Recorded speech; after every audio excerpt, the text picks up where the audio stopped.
تو حرام کی دو قسمیں ہیں. ایک ہوتا ہے اکل الحرام، جو چیز حرام تھی اس کا کھانا، جیسے سور ہے، کتا ہے، بلی ہے، یہ چیز ہی حرام ہے چاہے حلال پیسوں سے خریدو. اور ایک ہوتا ہے الاکل الحرام، چیز حرام نہیں ہے، اس کا کھانا کیا ہے؟ حرام ہے. آپ کے لیے اس کا کھانا حرام ہے.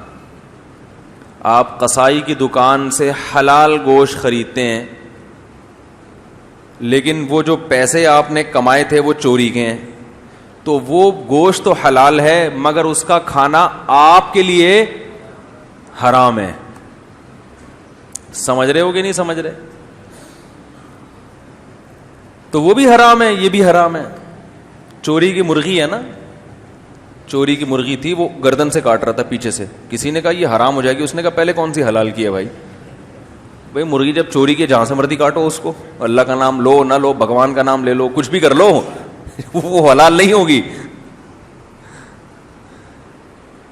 تو پھر اب یہ نہیں کہ چوری کی مرغی کو الٹی طرف سے کاٹنا شروع کر دیں، مرغی ادھر سے ہی کٹے گی، کیونکہ مرغی جب آپ نے ادھر سے کاٹ دی اور ہے چوری کی تو وہ ہضم ہونے سے پہلے حلال کا آپشن ہے کہ جس سے چوری کی اس سے معافی مانگ لو جا کے.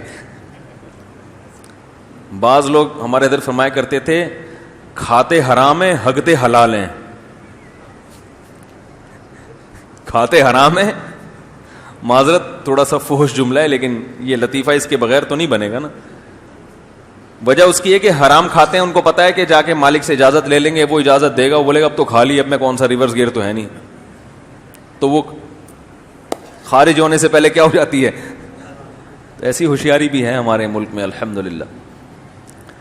بہنوں کی وراثت کھا جاتے ہیں پھر بعد میں معاف کرا لیتے ہیں، وہ مجبور ہو کے معاف کرتی ہے، اب کھا ہی لیا تو پیٹ سے تھوڑی نکلواؤں گی اس کے، لیکن یہ دل کی معافی نہیں ہوتی، یہ نکلنے سے پہلے بھی حلال نہیں ہوتی.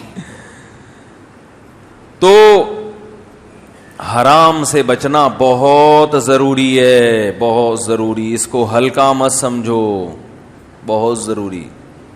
رسول اللہ صلی اللہ علیہ وسلم نے ارشاد فرمایا کہ میں تم میں سب سے زیادہ غیرت والا اور اللہ مجھ سے بھی زیادہ غیرت والا ہے. اور اللہ کو اس وقت سب سے زیادہ غیرت آتی ہے کہ اللہ نے کسی چیز کو حرام کہہ دیا اور انسان کے قدم اسی کی طرف جا رہے ہیں. ناٹ الاؤڈ ہے، پرمیشن نہیں ہے اس کی، پھر بھی آپ وہ کام کر رہے ہو، غضب آتا ہے اللہ کو. Thanks for watching. Don't forget to like, comment, share and subscribe to Mufti Tariq Masood, famous scholar.